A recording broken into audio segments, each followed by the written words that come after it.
Hello, everyone, and welcome in on a Wednesday evening here as Week 12 is upon us. We're going to take a look at a couple of the top games, some games to watch, and more importantly, best bets and college football playoff rankings reaction on tonight's episode of The Crowded Booth. Pile in here and make yourself feel at home. The Crowded Booth is coming on. The Crowded Booth with Bryce Koon.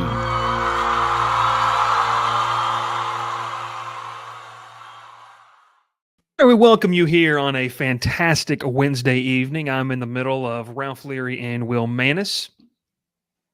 Pause. As we get ready Lose to talk the intro music. Lose the intro music. Get it out of here. Embarrassment. Yeah, the guy that commented, apologies, I don't want to assume, the person that we'll assume tonight. Hey, we'll assume. Hey, welcome in wherever you might be watching. Bryce Koon, Will Mannis, Ralph Leary, taking a look, guys. Week 12's here. Will, you and I recorded an episode earlier today about Auburn. If you're an Auburn fan tuning in, check that one out. And we talked about it. I've got a rough draft here in front of me of our non-regular season show schedule, and we almost might be posting daily. Like, it's going to be a lot of fun talking about that. It's going to be a lot of fun. So I'm excited to get ready for that, and we're going to have a ton of fun. But hey, make sure you like the video. Make sure you subscribe to the channel wherever you might be watching or listening. And our partners with WQEE across East Alabama and West Georgia. Ladies, gentlemen, it's time to reveal.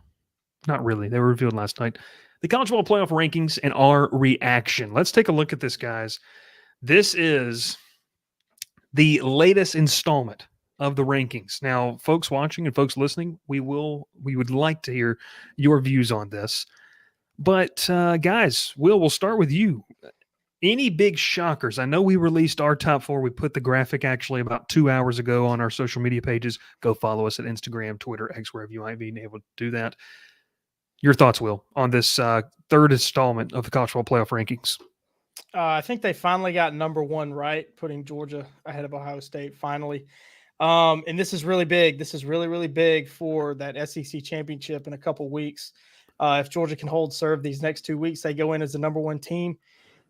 Leaves the door open, especially if assuming Alabama wins out as well, leaves the door open for them both to be in the college football playoff like they were a few years ago, because one of Ohio State and Michigan will not be there, especially with them sitting at 2 and 3. I don't think you can justify the loser of that game in a couple weeks to make the playoff. Really interesting that Washington or 5 through 8 didn't move. See Missouri cracking the top 10 for the first time. Eli Drinkwitz is doing a heck of a job up there. Kind of came into the season coaching with his job on the line. I think he just secured himself 3 or 4 more years. Love seeing Oregon State at 11. That's a really good team. We'll talk more about them later. And that's about it. But I'll say this. I'll just say this right here, and I'll talk more about this later too. Looking at number 16 right there. Thank you. Get rid of him out. Get him out of here. Sicko. Yeah, just there you go. Sicko committee right here. Let the folks see what you're wearing right here. Please. I cheer for the punter. Makes me want to throw up. Listen, Ralph is getting on to me about this, but I don't know how many times that he has said something to me about Oscar Chapman and the great games that he's had. He's Auburn's MVP this year. What are you talking about? And I'm getting heat for cheering. I'm gonna throw up. I'm gonna throw up. Yeah, as long as we can just stay far away from whatever the heck that is, I'm cool with it. No, look, you look at these rankings, and one of the biggest things, Dr. Bob, if you weren't employed by us in a non-official capacity, you probably would be banned from the chat 2 minutes into the show, but that's fine. The one that surprises me, and I'm going to be honest with you, 1 through 8 to me like makes complete sense. I'm cool with it. I think that the Pac-12 is going to sort itself out. We can talk about a couple of different scenarios. Like you mentioned, Will, only one Big Ten team is getting in. But Missouri being at number 9 is something that, once again, next year we're going to do this. But if I'd have told you back in July, Missouri would be in the 3rd installment of the rankings at number 9 in the country, Will, we might would have thought that. I don't even know. Like, I don't even know what you would have to think to realize Missouri's probably, and this supports it, the 3rd best team in the SEC. I mean, the committee certainly thinks so. They're sitting there number 3. I'd have told you were crazy, and I'd have been like, what about that team that you're going to be in attendance for every one of their games? You think Missouri's going to be ahead of them? And Ole Miss, too. Ole Miss up at 13. I mean, they got blasted by Georgia, but I mean, you can't not talk about how great of a job Lane Kiffin has done there. He's made Ole Miss nationally relevant again for the first time that they have been in a long, long time. Can't go without saying that. Yeah. Ralph, your thoughts on this rankings? Obviously moving Georgia into number 1, the 2 Big Ten teams right there in the middle, and then Florida State number 4. I know I dropped Florida State out of my 4. I believe you did as well. When we go back and look at that, how do you feel about the Noles being over both Washington and Oregon? Well, I mean, honestly, you look at what they've done this year. They've played great football. Obviously, the wins against LSU, Clemson, and Miami last week. You're just putting them a little higher. They're undefeated. I think that's the only reason they're at 4. It's just because they're undefeated. I truly do. I know. I'd say this right now: if you put Oregon or Washington on a neutral site field against Florida State, we're talking about probably a game that Oregon or Washington probably wins. Yeah. I thought, I believe that Florida State's a very good team. I still do. I think they have some of the best receiver duos in the country right now with Johnny Wilson and Keon Coleman, and they've done it all year long, just been good, and they find ways to win games when it kind of looks like it's going to go the wrong way for them. So, I like Georgia at 1. I had Georgia at 1. I also said it last week. If Georgia wins handily against Ohio or Ole Miss, they'll be at number 1 easily. I was right about that. I think everyone else will be right about that, though. If you look back at it, Ohio State at 2, I didn't like. I think Michigan's number 2. I still think Michigan's going to, beat Ohio State in the end of the season. They'll knock Ohio State out of the playoff rankings, hopefully. And if the playoff rankings do what they always do, they'll probably put Ohio State at 5. Someone will lose. Ohio State will backdoor in there as a Big Ten team that they even play in their conference championship game. So, it's just how it rolls every year. We're so used to it. Someone gets in because they didn't play in the conference championship game, and they're still one of the favorite teams in the country, and that's how they get in. So that's just it's annoying watching that happen. But I don't think Ohio State's number 2 in the country. I truly don't think they're second best team. I think if Ohio State and Oregon played right now, it would be a bloodbath. I think. I think. And I said this, and we talked about this on Monday Night Show. Like, I am a firm believer that both of the teams in the Pac-12 are better than Michigan and Ohio State. I just think they are. I think, and there's a reason in my top 4, guys, I had Oregon number 2. And I know that they lost, but Will, I feel like I'm starting to drink the Kool-Aid a little bit of what you obviously started mixing up back in August when you were talking about this, because this is a team this is not your traditional Oregon team that doesn't play defense. It's not a dominant defense, but they play defense, and they've got an explosive offense. I'm just telling you, I would love to see a national championship game. And Will, you and I talked about this on Monday, of Oregon against Georgia. Like, I think that'd be a really, really fun football game to watch. I just want to say one quick thing. Going back to 2021, when Oregon played Ohio State, and Oregon was not nearly as good as they are right now. Oregon went to Ohio State, beat them when they had C.J. Stroud, Travion Henderson, Olave, Garrett Wilson. That receiver room was just loaded. Julian Fleming, and they still got beat. I mean, and Oregon's a lot better than they were that year. They had Anthony Brown as a quarterback. I mean, the back quarterback with Robbie Ashford probably. Hey, I want to shout this person out. Key to success. Thanks for the Dr. Squatch promo code, and JMU would beat a few of the teams in the top 10 right now. NCAA is definitely tripping. I don't know if they beat teams top 10, but I do want to tell you, Key to success. I appreciate you, man. That's how you can support the show. Make sure you use code Bryce Koon. I almost said in the item shop. I've been watching too much of other stuff. Make sure you use Bryce Koon at drsquatch.com to get $10 off your order. Fantastic. Really appreciate that. Anyways, I gotta say about Florida State, and I've been a victim of this too. The fatigue. I've said it in past shows that they had their big win early in the year, and everybody's not thinking about them, forgetting about them, whatever. And I'm included in that. You know, I still think they're a really good team. I think that win against Miami is a better win than probably you would think looking at the surface. That Miami team's really good. Talent-wise, they're very talented, very even talent-wise with Florida State. I mean, the best way to know that is go back the last 3 years at recruiting classes. Miami's up there in the top 15, top 10. So they're not they've got the talent to be a great team. They just haven't put it all together this year. One thing I want to mention, and Ralph, we got a couple comments. You can throw those up as we talk about it. Is Louisville sitting there at number 10? I'm in agreement. I don't think that this is, you know, you look at Louisville and you say that's the 10th best team in the country. I think it's a product of their schedule. I think it's a product of, you know, they've missed all the big ACC teams and having to play them. And, you know, I think overall when you look at – I love it, Austin. I think when you look at what Louisville has, like I think you could say – I think Ole Miss beats Louisville. Yep. I don't want to be crazy biased. You guys tell me if I'm wrong. I think LSU could probably beat Louisville. You know, I don't know. I just think that it's a product of their I'm going to go out on a limb. I think Penn State would beat them. I think number 16 would beat them. I think number 17 would beat them. I think number 18 would beat them. We know 19 and 20 wouldn't beat them, but I think you could stop there at least at 18 and say 18 through maybe 12 through 18's got a legitimate shot to beat number 10. I'm gonna get some brownie points with Dr. Bob. I think Tulane would beat them too. I really do. But I mean, you said it, and we talked about it before the season. Louisville probably had the best chance to finish second in the ACC and play for the ACC title because of that soft schedule, and they've done a really nice job. Brom has done a great job in year one, keeping them focused, getting them. You know, you got to win. You got to win the games that are on your schedule. You know, Austin in the comments, he and I have been talking about Georgia's schedule. You know, you can throw out all that, the strength of schedule, whatever. You still got to beat the teams you play. And Louisville's done that. So, and I don't think they're the 10th best team in the country, but I do think they've earned the right to be number 10 at this point in the year. They've got that big win against Notre Dame. That helps them a lot. But I mean, they've beaten the teams they're supposed to beat. If they were still undefeated, where would you put them at? Honestly, would you keep them at 10, or would you kind of move them into the top 8, top 9? I think I'd leave them right there because they're not better than the teams in front of them, even if they were undefeated. I agree. I was just curious what y'all thought.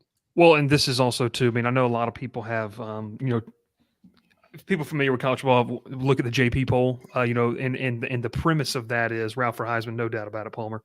You can check that episode with Palmer coming out on a Friday morning talking about Georgia. Let's talk about this here. You know, strictly being kind of, you know, the premise of the JP poll, the premise of what they have is essentially saying Peakgate is officially upon us. Your bi-weekly Peakgate. Bi-weekly. I like that. Is, you know, I don't think Louisville would beat the teams above them. And like we talked about, I don't think they beat the teams necessarily behind them. I think it's a product of the schedule here. And so I think Will's top 10 is about as good as his best bets, Jonesy says. You know, we'll see. Check the spreadsheet, Jonesy. We're going to bring that spreadsheet up later in the show for sure. But overall, I mean, look, this is how I see this thing. I was talking with Palmer about this earlier today when we just kind of walked through what would have to happen. And the scenario was if Georgia were to lose, what would in the SEC title game, there would have to be a fair amount of chaos to get them back in the playoff. And so, you know, it would look like a 2-loss Big 12 champion. It would look like a 2-loss Pac-12 champion. It would probably have to look like maybe a 1-loss ACC champion. I mean, there would have to be a lot of different factors for Georgia to get. And we're going to have that conversation, you know, next as we get there. And I'll tell you this, that is exactly not true if you've watched this guy play NCAA football. That's not it. He's taking the past 2 weeks off because he can't even stomach the rest of the season, but that's fine. And I'm having to update my coordinator resume. I got you. But that's the college football playoff rankings, and man, we appreciate it for coming out on Tuesday, and take it for what it's worth. I mean, this stuff's going to be sorted out, and next year is going to be even crazier when we take a look at the top 12. So, Ralph, let's go on and let's take a look at the 2 games we're going to preview. You know, this week, obviously, we've got a really, really I don't want to – it's light on the marquee matchups to the casual fans. So there's going to be some matchups I think a lot of people are going to be excited to watch. There are some fun games, honestly. There's some fun games. No Like, doubt. yeah, if you're a casual college football fan, you're just looking to watch football, and you're not looking for like the super intense game. There's a lot of those on here that are just like, I mean, Michigan opens up. Michigan plays Maryland. I mean, that should be a laid back beat. Well, if you say it, we're going to kick you out of the show. Or if you're part of the sickos committee like me, it's a great week. He's got it. A lot of Big Bryce, Ten. Bryce, look, I want you to do me a favor, Bryce. Do not look at the chat and do not look at Will's best bet because you will kick him out the show. Where's Ralph's brown? So Jonesy, you better behave tonight. We got Pat watching. All right, so let's walk and talk with these. We're going to start off with obviously a big matchup up in Neyland Stadium. Number 1 Georgia, a 10-point favorite on the road at Tennessee. Guys, this is a matchup where on Friday we'll have a little kind of more in-depth preview on this game with Palmer Toms on 3. Does a fantastic job over there and a friend of the show. And he and I both kind of came to the conclusion that I feel like it's pretty likely Georgia could just run Tennessee out of their own stadium.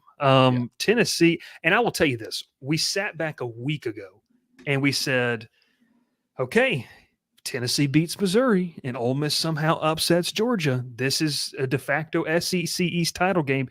And it went the opposite way, so far the opposite way. So, look, when we talk about this game, we'll start with you. Georgia on the road against Tennessee. Tennessee, I know you like it. They're in wounded animal mode, but, man, they don't look like a team that can just come back out and light Georgia up. No, I mean, it depends on which Tennessee we get here. Do we get a team that's in wounded animal mode, or do we get a team that has punted on the season? Are they done? And I'm leaning toward they're done. I mean, they laid down in that second half against Missouri. Who's really good. Missouri came in. They were on business. I don't know if you saw that clip today, but Missouri, they were on business. I think they're still on business. That's why they're number 9. Picking Georgia straight up, I think Georgia's going to win it.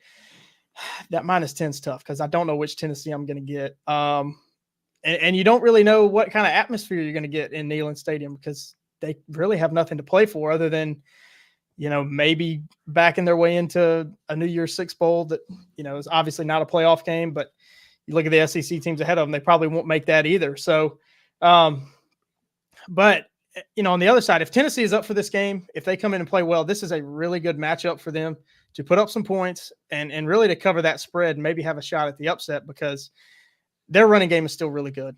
And Georgia's run defense, especially up to their standards, is down this year. Javon Dumas-Johnson's still a question mark. He's a huge player in that run defense for Georgia. If he goes, I think Georgia rolls here, but Tennessee's a good matchup. Their rush offense against Georgia's run defense. They're probably not going to throw on Georgia because that secondary is elite. But Bazooka Joe, he's going to have to throw it over the defense, but I don't think any of their receivers can outrun those Georgia DBs. Yeah. But, I'm going to take Georgia to cover that spread. And I kind of think they run away with it. We've seen Georgia go on the road and play well. They've, Palmer with the update, Dumas-Johnson out. That doesn't change anything. I still think Georgia's going to cover. Palmer does too, trust me. No, and look, and Jonesy says, so guys, take Tennessee if Will takes Georgia. I don't know, man. Jonesy's got something out for you today. He's been bothering Ralph for the past couple of weeks. He might be drinking, honestly. He got banned on Monday, so I think he can't go after Ralph. Can't go after Ralph. Ralph's got the ban hammer over there. You mentioned, Will, the run game. This is a Tennessee run game that ranks 8th in the country. They are undefeated when they average 4 yards or more. And Georgia has given up 4 more yards. Wow, 4 yards or more per carry in 5 of their losses or in 5 of the games. What am I trying to say? I don't know. What I am trying to say is not bet against Will. He's been good this year. Jonesy knows. John Freeman is going to go into. Oh God. Okay, so all of that being said, I like how Tennessee matches up physically in this football game. Just with, and maybe it's recency bias. You guys can call me out on this. I think Georgia wins this game. I think they take care of business. And I honestly, I think they take care of business all the way up until, and it's no surprise, until they get to Atlanta, Mercedes-Benz, that is, not the Dodd. When they get to Mercedes-Benz in 2 weeks, and look, they play an Alabama team that we'll get to it. think there's a good shot Alabama wins that football game, and I'll tell you why more in 2 weeks. That being said, I think Georgia covers. Carson Beck just looks comfortable. I don't think he's going to be rattled. Neyland's going to be loud. It's going to be a fun atmosphere. Just don't see it happen. Don't see it happen. Wrap your thoughts. I mean, there's only a few things to say, really. I mean, honestly, Georgia brought Bowers. I mean, he's back. He played last week. Robot. I mean, look, I'll tell you one thing. His first catch last week, you watched that cut he made on an ankle he had surgery on, 5 weeks ago? It's crazy. I mean, I was astonished that he made that just like the first play. So, I mean, he's obviously back.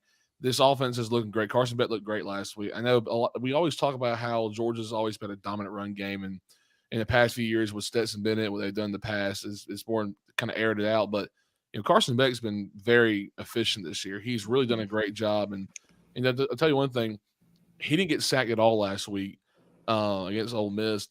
In his post-game interview, they're saying, "Why are you so dirty?" Then he goes, "Well, I just ran and slid the whole time. I never hit the ground once by a tackler." So, if he's just comfortable back there and he trusts his offensive line, they're going to win games easily. Kendall Milton played a great game last week. I thought he was crazy good out of the backfield. It looks like they use Dejon Edwards more in the run game, and Kendall Milton can just kind of he can be that little double threat, that dual threat with it, out of the backfield or catching or run the ball. So they've really kind of settled in on their offense, what they want to do. Defense is just crazy good. I mean, they've always been crazy good. Malachi Starks, to me, is one of the best defenders in the country. He's played outstanding this year. And you can just tell the difference when he's covering somebody and when he's not. Teams will try to go over the top if he's not on them. I mean, they don't want to throw deep on him. So, if Georgia's able to just contain Tennessee's run game really early on, I think they just run away with this. I mean, the over-unders in this 58.5, I don't think it hits that, but I think Georgia does cover.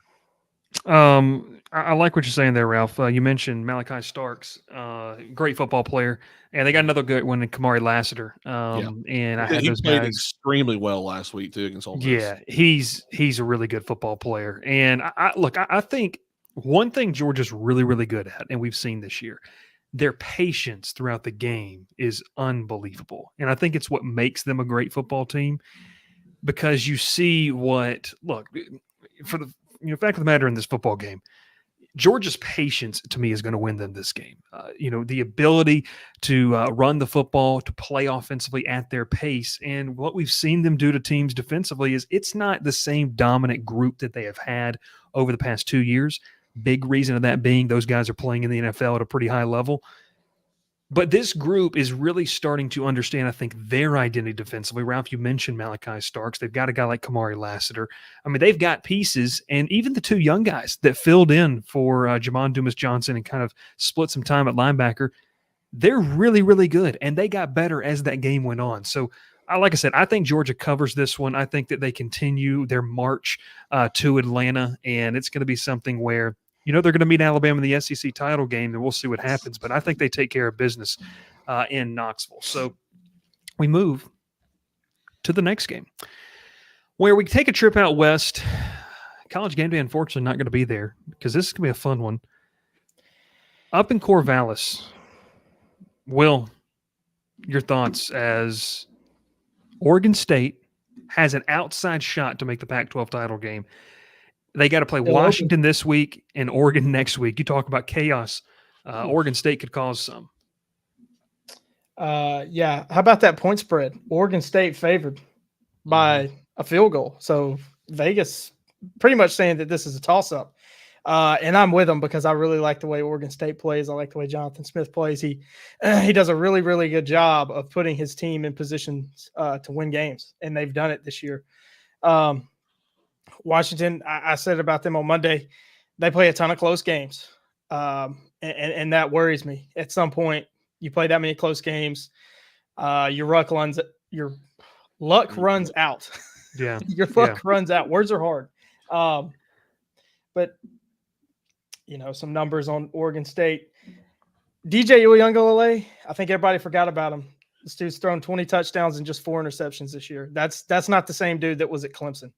And I think that's a lot of credit has to go to Jonathan Smith for that. Running the ball, putting an emphasis on running the ball and helping out DJ. They've been really good. They've won 4 of their last 5. The loss was at Arizona, who We saw them in the top 25. They're surging. They're really good. I'm going with Vegas on this one. I think Oregon State's going to win it. I think they just take care of the ball. Washington, they play too many close games to make me feel comfortable about them moving forward. Yeah, I like you there in your pick. I mean, I think that when you look at what Oregon State does, they do a lot of things really, really well. And, look, they got a head coach that I think is going to be, and I mentioned it on Monday's show, I think he's going to be a prime candidate, especially if Oregon State can't find a home. And they're not going to. I mean, I also think that's something to do. Oregon State is not going to be playing in another conference next year.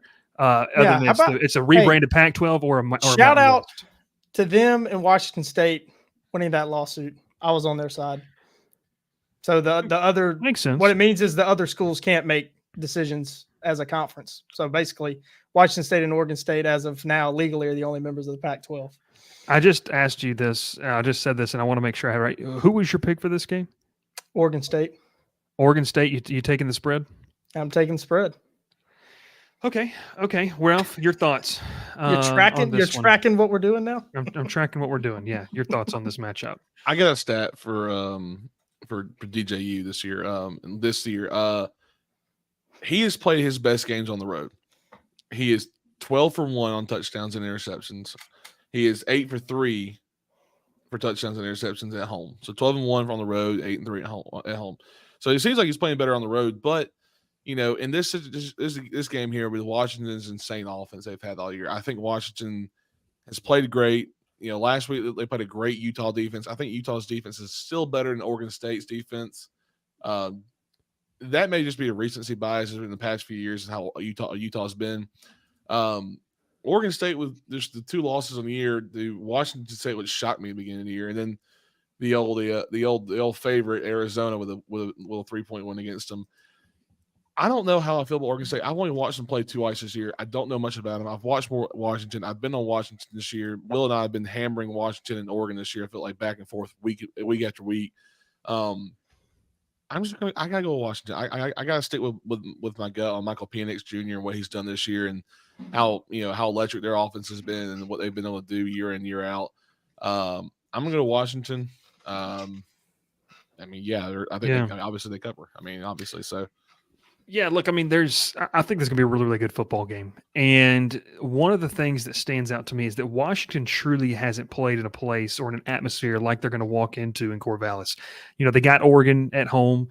They got Utah at home. They played at Michigan State, which was really, subdued after the they played at Arizona news. They played at Arizona. Okay. At USC. USC's not known for being loud. It's scenic, not loud. I'm getting the road games out there. Yeah, so they really haven't played anywhere. I think too, in this is that you're going to see an Oregon State fan base that is kind of out for blood. I mean, look, this is a program that is kind of one of the teams that's leading the charge to really kind of send you into conference irrelevancy, and so. What is at stake here for Oregon State is, a last, shot here to really put a jab at Washington. And there's nothing that Oregon State would love better than to win the Pac-12 in the final year. So, yeah, this could be the first of 2 meetings. They got to win this week and win next week, against Oregon. I think it's going to be a close football game. I think something to watch for. They've got a really, really good tight end in Jack Velling. They've got a receiving duo at Oregon State that doesn't get talked about a ton in Anthony Gold and Silas Bolden. And I'm going to roll with Oregon State. I'm going to go with this one in a close football game. I'll even give you a score. I'm going 38-34. I think Oregon State covers the spread. I think it's going to be a really, really fun game to watch. And one of those, it's a 2:30, 3:30 kickoff. I don't even know what time this game starts. 7:30. This is a night game. 7:30 ABC. Ooh. 30 local. 7:30. Okay, gotcha. Yeah, that's going to be a ton of fun. That's going to be absolutely a ton of fun. In this football game. So, hey, that's the 2 games that we are going to preview when we come back from this quick break. We're going to take a look at some of the games to watch around the country that maybe we didn't go in depth on, but think we're going to be pretty interested in watching these games right after this. Your soap is ugh, and your body wash is a synthetic detergent. But you're not a dish. You're a man. Switch to Dr. Squatch Natural Soap for Men. For men who build things. open pickle jars on the first try, slay dragons, and let their daughters braid their hair. Men who like to feel good and smell titillating. Dr. Squatch takes you places you never thought you'd go. Naked. All right, back in the crowded booth, you can use code Bryce Koon for $10 off. Shout out to Key to Success for be the first one to use the code. And we really haven't publicized it. We're going to start publicizing that this weekend and into next week for the holidays. Want to get some great stuff, you make sure you do that. All right, let's talk about games to watch. Will, we're going to start with you here. I don't remember if this is a Sickos Committee game or not, but I'm sure that'll be very interesting. This is a good one. It's a good one. All right, so let's see what you got. What you have here? On out west. UNLV at Air Force. This is a big game for the Mountain West Conference as that one shakes out. These two teams are at the top. They're both sitting at 8-2, 5-1 in conference. Air Force, you've heard me talk about them. I've shouted them out a lot because they started 8-0. Really was hoping they would get that G5 New Year's 6 spot, but don't think that's going to happen after losses to Army and Hawaii. That's what happens when you TikTok dances after games. I guess. UNLV sitting at 8-2, losses to Fresno State and Michigan. So you can put that in your college football playoff pipe and smoke it if you're a Michigan fan. But this is fun. These are two totally different styles. UNLV, they're going to run. They're going to be fast, run a hurry up offense. They're going to throw it around a lot. Air Force, you know what they do because I like them. You know they run the option. But really interested to see how this one shakes out. And I think these two could play again because I think the Mountain West, they ditched divisions too. So this might be game 1 of 2 before their conference title game. It's going to be a fun one for sure. Obviously, Air Force had to leave the playoff push there because, you know, it hurts. I know it hurts you. You can't lose by 20 to Army and expect to make a New Year's 6 bowl. They were trying to atone for the mistakes of Troy and LSU and not disrespect the Army. That's what they were trying to do. And I get it. 19-0 compared to 62-0 are two different things. Okay. Yeah, I don't know. It's going to be very interesting. Ralph, your game to watch this weekend that you're going to maybe keep some eyes on. What you got for us? So I'm going to the Big 12 for actually both of my games and best bet. Who's going to play Texas in the Big 12 championship game? That's the question right now. You have a 4-way tie for second place in the Big 12 between Iowa State, Oklahoma, and Kansas State. Iowa State at home this year, they started off really bad. I thought, after losing, after they struggled at the beginning of the year, they weren't going to be really anything. They've really played good football the last few weeks. Iowa State can be a sneaky team, and it's the Big 12. Texas has been shaky lately. I thought last week they played TCU, they were up 26 to 6 early on in the game, and in the second half, I think I'm going to score 3 points.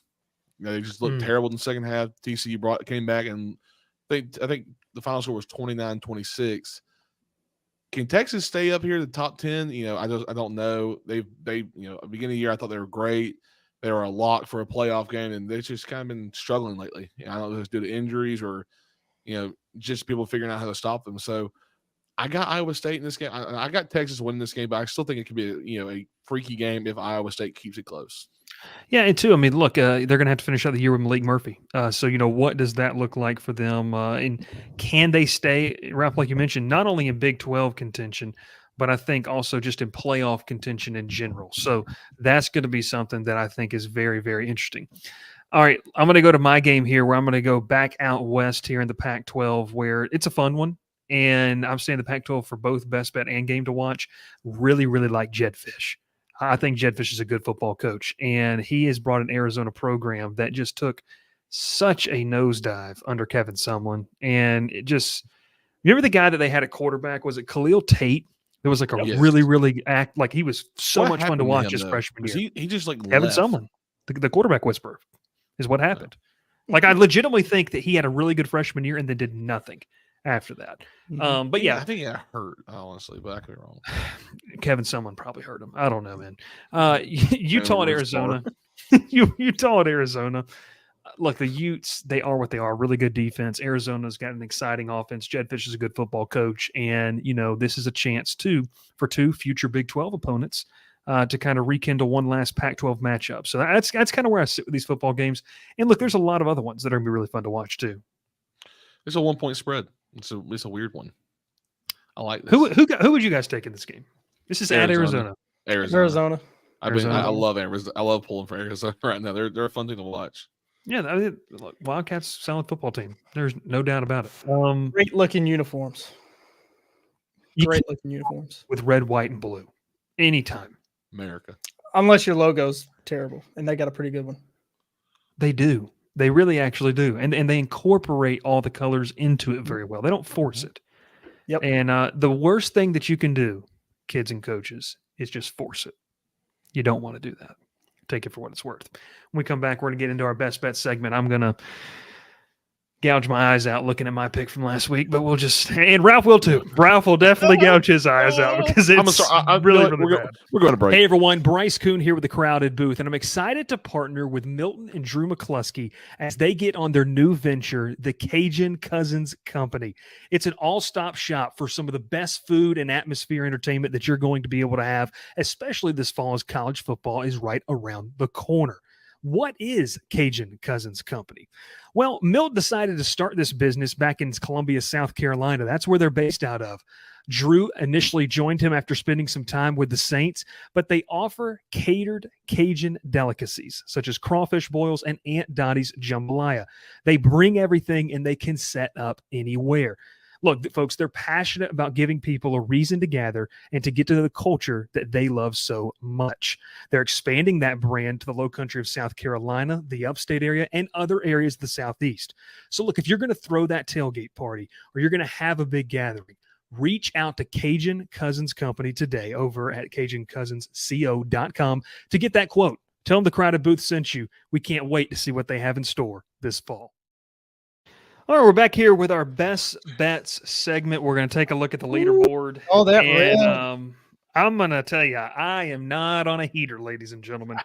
The last 3 weeks, especially this past week. Now, let me tell you something. I got on this podcast last Wednesday, and I just fired from the hip, and I said, you know what? Dana Holgorsen is going to get me out of this 2-game losing streak. And Dana Holgorsen lost to one of the worst Big 12 teams that we've seen in Cincinnati. Was that the first Big 12 win, by the way? Was that? I think it was. It was. You know what's crazy? The new Big 12 teams, and this is a little foreshadowing, had not won a game in Big 12 play yet against, however you want to look at it. Until they played each other. Until they played each other. And Ralph and I both took 2 of those teams that hadn't done it, and look what happened. So we just got blasted. But here's my look right here.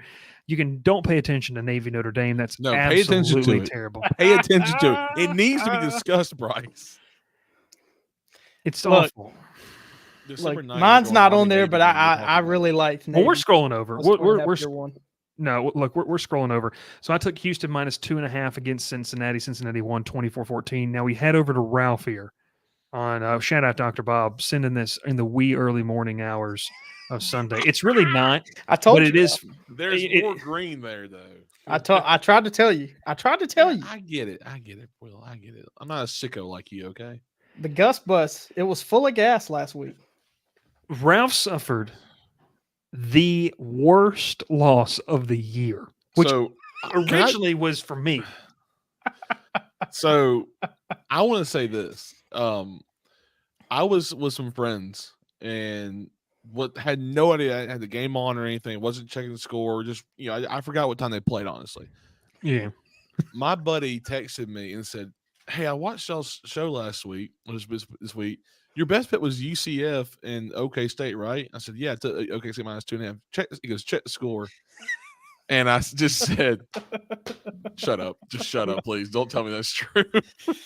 And I think what was the halftime score? Do you remember? Was it 26-0 at halftime? I think something like that. Yeah, it was. I was just like, okay, well, I give up this week. I don't think I texted. Will texted me after the game was like, "Ralph's quiet now because of what the Gus bus has done." So, yeah, not my best pick. I mean, I fell for the trap. Obviously, I think that's very obvious. But looking for a bounce back this week. So through 5 weeks, you are through 11 weeks, you're 6-5. Hey, that's above 500. Better than Tech. Oh God. Oh geez. We're not counting Navy Notre Dame. We are counting. You can't. You literally can't count it. It doesn't work like that unless you guys place a best bet on the Army Navy game, and I'm doing it. What do you mean? Okay, then we'll do it like that.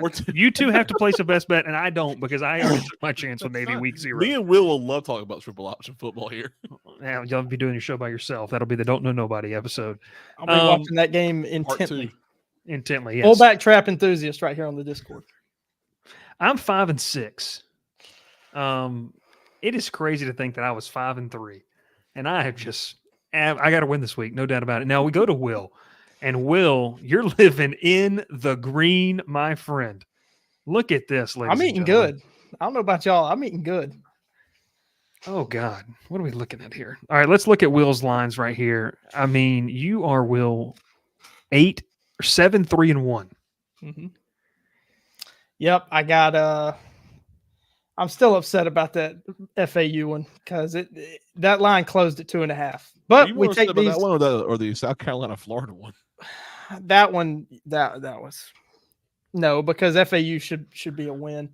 Because that one closed at 2.5. But that's why we do it on Wednesday. It goes with whatever the line is on Wednesday.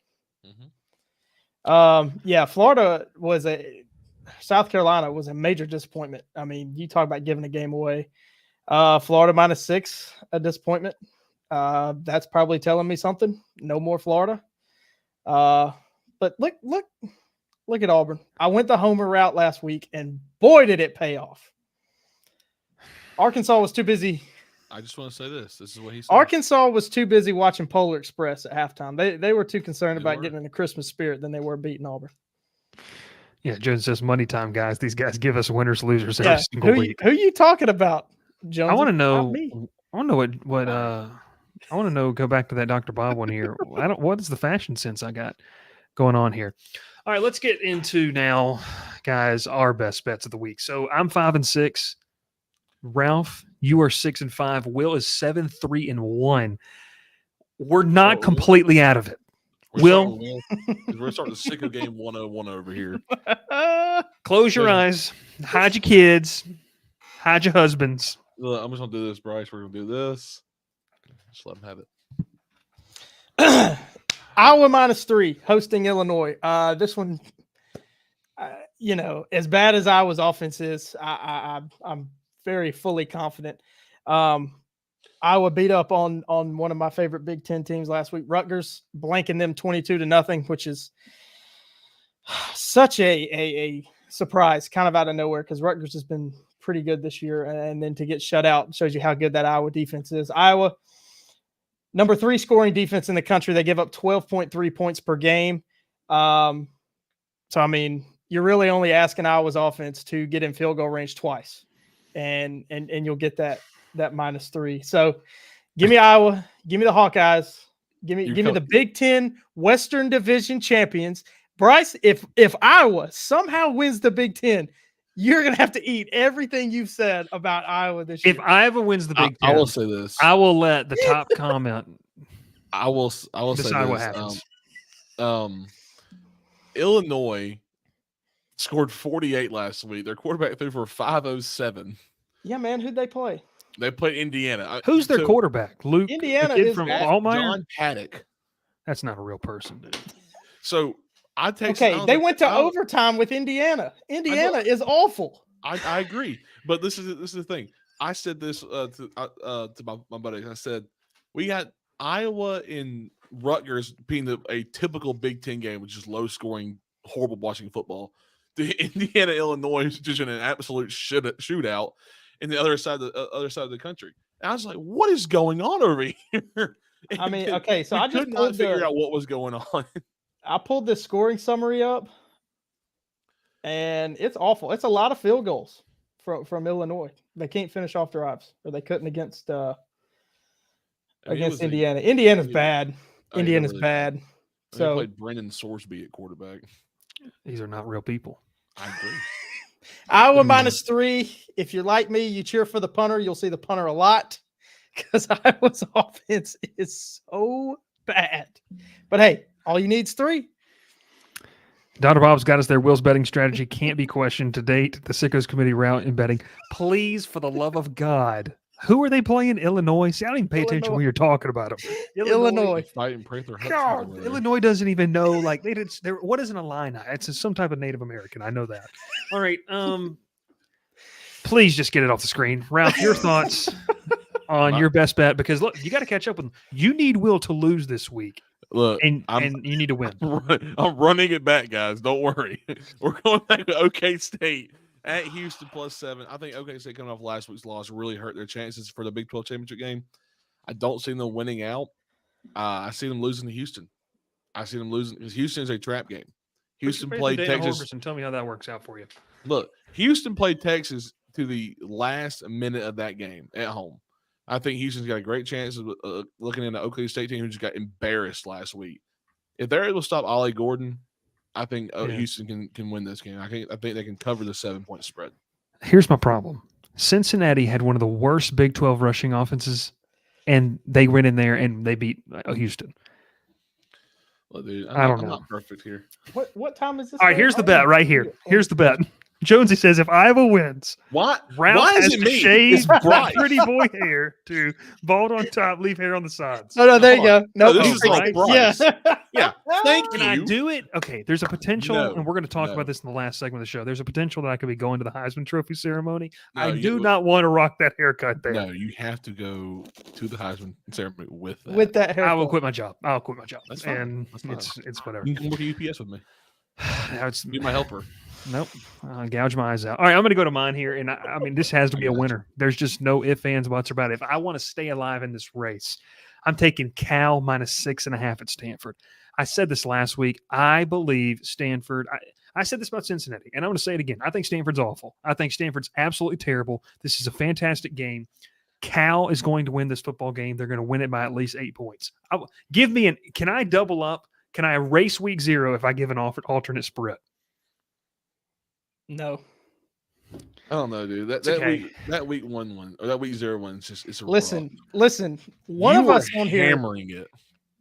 I was hammering that week 0 pick. You were like, one of us on here went against Stanford on their best bet, and that was a big mistake. You're gonna. Yeah, that was Hawaii, dude. They play in a middle school stadium. Hey, teams struggle when they go to the island, not Stanford. Oh. I haven't hit Bob's one. All right, I'm taking Cal -6.5 at Stanford. Ralph, we're going to run one more ad. We're going to run. Hey, that's the Cal Bears that lost to the Auburn Tigers. The 103 one. No. We're going to run our rigged and ready one, real quick one, and then we're going to come back with one more segment. Ralph, it's down there at the very, very bottom to round out tonight's show. But that's our best bets. We're going to stay. We're not done yet. But yeah, go ahead, Ralph. We'll throw that one up there. Hey, check out our friends over at Rigged and Ready, a company started there in Central Georgia. Look, it's a fishing apparel brand for on or off the water. Look, if you're an avid fisherman like Ralph's grandfather, and you sit out in the middle of the boat and you question the life choices of your grandson, then you definitely need to check out this. Or if you're like myself and you constantly get tangled up and you really don't know what's going on, you can also wear the gear. It's fantastic. Use code CrowdedBooth10 for 10% off your order at riggedandreadyfishing.com. All right, back here for the final segment, final 10 minutes or so, guys. And Ralph, the topic, I don't know if you saw it, it's down there at the very bottom. I did not run this by y'all, but we had a little lighter slate, and we're about 3.5 weeks. I misspelled Heisman. So can we get that corrected? Oh, gosh. Who's your Heisman front runner? I got it, Ralph. Don't worry about it, buddy. Ralph, will you start us off? Because I think I know where you're going with this, and we'll get it out of the way. But, yeah, you tell me. Who is your Heisman front runner? I can't change it because I've been on him all year. I'm going with the betting favorite as of 9:21 p.m. on November 15th. It's Bo Nix. He's Vegas's favorite to win it. And I think Vegas, I don't like looking at futures bets for Vegas because they're really hard to win. And I think they really prey on people's speculation to make their money, which is why they're smart and they always win. I think there's a lot of things at play here. They've got him at number 1 because they think they are going to play Washington again and they are going to beat Washington and make the playoff. I think if Bo Nix gets Oregon into the playoff, the way that he's played this year, there's no way he can't win the Heisman. I know Jaden Daniels statistically is better, but what Bo Nix has done leading Oregon, and they lead them to the playoff, avenging their one loss, it's got to be Bo Nix. And, it's tough. I called it at the beginning of the year. I'm not backing off my call. No, and look, I mean, I think you know where I'm going to go with it, and I'm probably biased just have watching the guy every single game this week. I think the one thing that trumps the stats is getting into the playoff. If Penix or Nix get into the playoffs, then I think there is a big push for them to be able. I mean, I think they should win it. If for some reason they don't, or one of them doesn't look really great, guys, I'm going with Jaden Daniels. And look, I don't think that's a completely crazy pick. I don't know where he sits in the betting odds as of the most recent, and it looks like he is third. Plus, I got plus 370 right there, courtesy of FanDuel. It's Bo Nix minus 110, Michael Penix plus 370. Danielson to tied for second. When you talk about importance to your team success, what Jaden Daniels has done, I mean, this, Will, you mentioned, you texted me earlier, this is a 6-6 team without him, like maybe. I mean, Daniels has proven to be, I think, probably the best or one of the most important players to his team in college football. And I'll echo what Brian Kelly said. If it's a popularity contest, yes, just go ahead and take Bo Nix before what happens. Because Bo Nix has had the bodacious, signs in Times Square. He's had all this stuff, and I get that. Bo Nix, great football player. But if we're going strictly off of like statistical categories, Jaden Daniels is doing something that no one in this sport has ever done. So I really like Jaden Daniels in this conversation. I think that when you look and see the numbers on the page, you just can't ignore what he's doing. I mean, guys, I know Florida's not great. 600 yards by yourself is unbelievable. Like that's a hard thing to do. And, so I'm going with Jaden Daniels in this sense. And I'll even tell you this. I filled out my semifinalist ballot today for the Maxwell Award, and I went Daniels, Penix, Nix. Because oftentimes the Maxwell sometimes the winner of that might not win the Heisman. It can match up sometimes, but sometimes it doesn't. I don't know. That's I like what Jaden Daniels brings. I can't argue with you. I can't. If I didn't call Bo Nix in August, I would be there with you, because the Heisman trophies, I think they even say it's supposed to go to the most outstanding player in college football, and that is without a doubt been Jaden Daniels. And his team has let him down, and the lack of marketing for it has let him down. Like you said, Bo Nix had the poster, the billboards in Times Square, using that Phil Knight money, trying to get a Heisman Trophy winner at Oregon. Mm-hmm. But, and everybody talks about Michael Penix. Bo Nix's numbers are better than Michael Penix's. He's just ahead of him because he beat him head to head. Yeah. I want to add this in here too, because a lot of the argument is, well, LSU has 3 losses. One, he doesn't play defense, although he might be a better cornerback than some of the cornerbacks on this roster. And you look at this, guys, this is crazy, okay? This is a stat that we were emailed today. And a lot, look, the marketing campaign for Bo Nix has been going on for a long time. And Ralph, we're going to get to you, I'm sorry. But, for Daniels, it really kicked off after this Florida game. Against Heisman winning quarterbacks since 2012, Daniels has the best passer rating, the most total yards per game, and the second most rushing yards per game. Only Daniels and Joe Burrow have averaged more than 400 total yards per game and had an efficiency over 200. It's crazy what the guy's been able to do. And so you talk about, well, Bryce said they lost 3 games. Okay, RG3, he won it, and Baylor lost 3 games. Caleb Williams won it last year. Lamar Jackson won it, and they lost 3 games. So you can talk about not being on the best team, but the fact is the precedent has been set. I don't think that hurdle is as high as people think it is when it talks about him being in the conversation. They're going to blow out Georgia State. They'll probably beat Texas A&M by a good margin. Be careful. We'll see. I don't think they cover 31 points, but we'll see. That's a program that's gone into SEC stadiums before and won games. That's true. I don't know. I would not take LSU to cover 31-point spread, because I don't think Daniels will be playing to the third quarter, but we'll see. Ralph, your Heisman front runner, who do you have, or who you rolling with? I mean, honestly, I think I've been on him all year. It's Michael Penix Jr. I think I've been with him. Will's been his Bo Nix guy. I've been on Penix all year.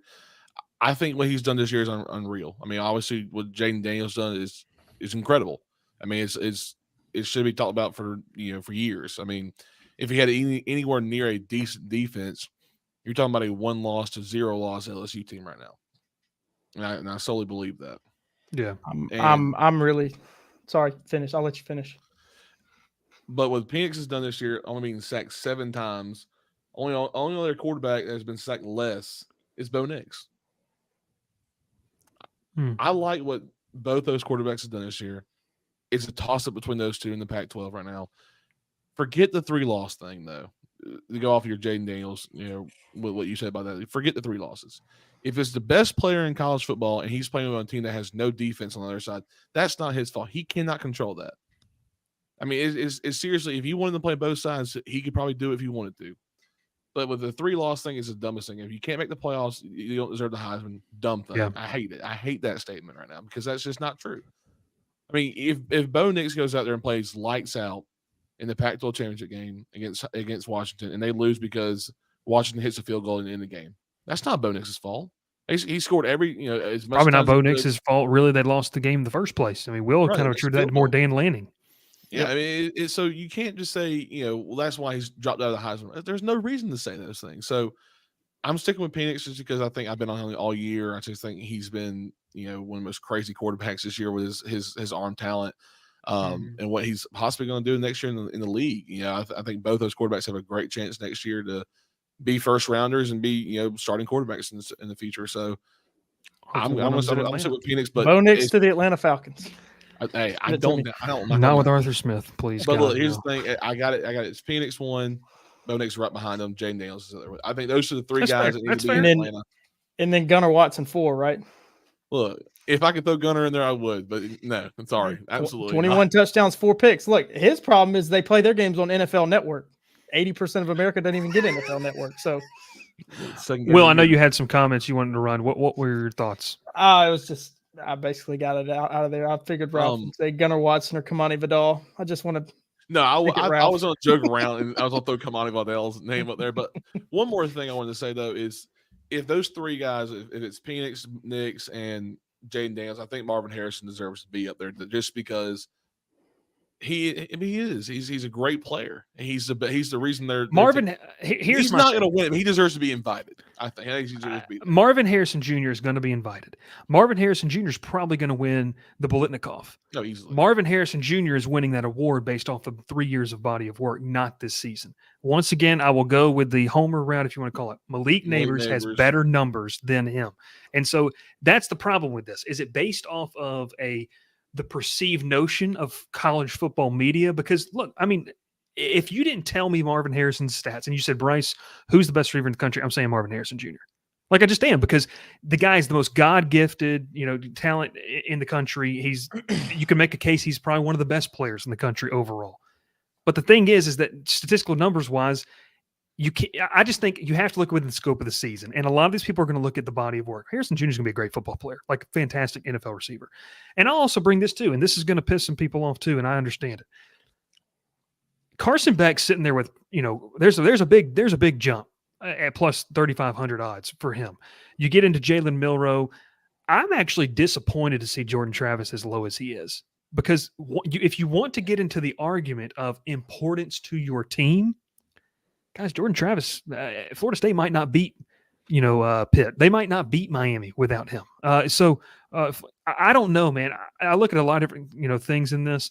I will throw up if J.J. McCarthy makes it. But I don't know. I'll ask you this. If you're going, are you comfortable saying, let's say they invite 4, okay? Because it has to be within a certain standard, or they'll only do 3. So let's say they're bringing 4. If we all agree here that Bo Nix, Michael Penix Jr., and Jaden Daniels are 3 of them, who is your 4th invitee to New York? If you asked me this 26 days ago, I would have a different answer. But I would say Carson Beck. Before Bowers had his tightrope surgery, I would say Brock Bowers without a doubt, because I think Brock Bowers is the best player in the country. I mean, you talk about impact to your team.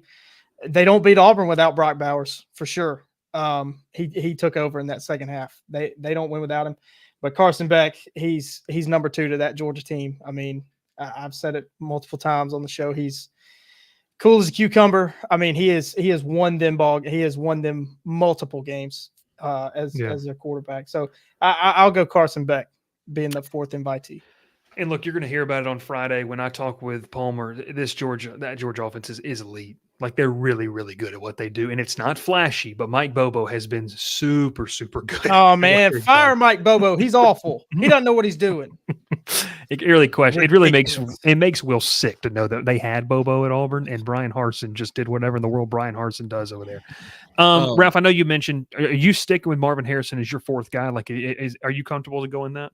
I mean, look, I mean, stick with it. I get it. The I only one I had on throw in there was Ollie Gordon because of his second half of the season has been unreal. He started off the season he leads the country in rushing. He does, but you go back and look at his stats from like the first 3 or 4 weeks, kind of slow, not really getting a lot of yards, not a lot of carries. They realized how good he really can be if they give him a lot of carries. Started to pick it up and really just took off toward the second half of the season. When was the last time we had a defensive player at the Heisman? Aiden Hutchinson. Was that last one? So that was at 20. I believe it's Aiden Hutchinson, 2021. I think you're right. Okay. It was 21. I always like having a really good defensive player. You know, if we have like an outstanding one show up there, like a good linebacker, good DN, but you know they're never going to win. Stop. That was more like Ndamukong Suh, more like that type of player. He was an absolute game stopper. If you couldn't stop him, I mean, you were not going anywhere. That dude was a freak. So like I like having one of those, but we don't have one of those guys this year that's really just out. A freak of nature, like a Micah Parsons. If Parsons would have played his last year, I probably would have thrown him into the Heisman just for how great he really was. Yeah. No, I mean, I'm going to go. My fourth is Carson Beck. I think that for a fact of the matter, this is a quarterback award. We don't like to talk about it too much. This is the problem. It takes an extraordinary performance, Devontae Smith-like in 2020, for you to be able to do that. And even his quarterback was up there in New York with him, and Mac Jones. Here's a couple stats on Carson Beck, and then we'll end the show on this. He has a 15-4 touchdown ratio over his past 7 games. In those 7 games, he's got 5 300-yard-plus games. This offense coming into the season, people felt like they would have to win in spite of Carson Beck. They've won recently because of him. And, Will, you hit the nail on the head. I mean, he is a really, really good quarterback. And so I think if it's 4, I'm going to go with the 4 quarterbacks. I'm going to go with Nix, Penix, Daniels, and Beck. And I do agree. Like, I understand why Marvin Harrison Jr. can be in the conversation. I'm not saying that Malik Neighbors should be in there over him. I want it to be based off of what they've done this year. That's what I want it to be based off of. It's tough to have the guy that's number 7 in receiving yards be a Heisman finalist. He's number 7 in the country in receiving yards. Still really good year, over 1,000 yards, 12 touchdowns. That shows his impact, but he's not having the impact Malik Neighbors has had. He's behind Malik Washington of Virginia, Colin Lacey of South Alabama, much to Ralph's dismay. And he's only ahead of LaJohntay. He's only just ahead of LaJohntay Wester from Florida Atlantic by about 20 yards. I know everybody's doubling him and keeping him and making it tough for him to catch balls. LaJohntay Wester has 93 catches, by the way. He does. That's what's crazy. He leads the country. That's just not enough to be a Heisman finalist. And I'll say this: look, I get it. Marvin Harrison Jr. missed football games this year. Like I understand that. I just think that this is when, in the eyes of the people who vote on this, I think it's a quarterback-centered award. It wouldn't. I'll say this: it wouldn't. Don't tell your RJ Young that he'll start crying. Who's that? RJ Young, the guy from is it Fox College Football? He's on their little that's the one who's the Big Ten homer. If anyone talks bad about the Big Ten, he starts getting upset about it. He says he believes that Jalen Milroe will win the Heisman when they boat race Georgia. That's basically what he said today. So good thing that they don't take into account the conference title games. So I'm telling you, folks, there's people say it on different shows and other shows. There's a lot of college football media that doesn't really like this sport or pay attention to it. But hey, we do, and we appreciate you. We had pretty much standard attendance all night long for over an hour. And look, a couple things before we get out of here. We cut up a little bit of these segments. We're going to throw them on the YouTube channel. Will and I talked a lot about Jimbo Fisher. You can check out that video. You can go back and check out that live stream as well. We've got an Auburn conversation, and we're going to cut up this Heisman conversation and put that on the channel. And look, all you got to do is hit that subscribe button, hit the little bell for notifications so you know when we go live next time, which I'm going to be honest with you guys, I don't think we're going to be live again until post-Thanksgiving. So we're going to have to find a time to get together and potentially do some videos and put it out on the channel. But that's a great reason for you to be subscribed, set up the notifications so you know when those uploads are put out there. So if we don't talk again, live, that is, in the chat. Have a fantastic Thanksgiving. Have a fantastic holiday with your family. Enjoy football. And we will have a fun weekend. I got LSU Georgia State this weekend. Last final night game inside Tiger Stadium. Dr. Bob ends us right here with saying the spreadsheet's updated. Does Will clinch this week? We will all be watching. I'll tell you one Bryce thing. won't be watching, but I won't. Everybody else will be. I won't. Promise you I won't. Ralph Leary, Will Mannis, my name is Bryce Koon. Thanks so much for tuning in on this Wednesday night. College football is, it's coming to a close, but we're about to really enjoy the final 2 weeks of regular season and bowl season. We'll catch you next time here on the Crowded Booth. Pile in here and make yourself feel at home. The Crowded Booth is coming on. The Crowded Booth with Bryce Koon.